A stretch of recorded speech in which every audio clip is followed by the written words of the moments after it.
Well, folks, it's John with Remodeling Wizards of Maryland, and this is a house that we posted a few weeks ago where we had to come in and actually do a full renovation for an investor. The home has actually been made for a tenant to rent.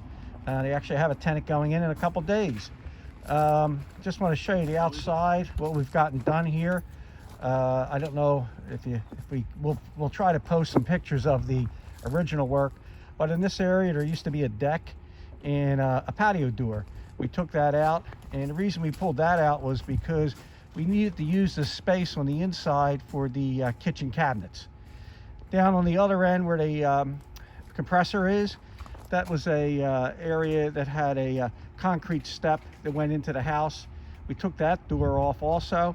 The reason why we got rid of these windows, these doors basically, was to again just give us some more space on the inside so that we were able to make a more functional kitchen. We also did the siding here. Behind the siding there was a lot of termite damage, so the plywood was replaced. Now coming around to the front, this used to be a concrete step, and we turned it into a wood, pressure treated wood deck. We also put a small walkway around here to get us out of the mud. Notice the snow, so we're here at the dead of the winter. The front door is also brand new. We put an electrical outlet on the outside.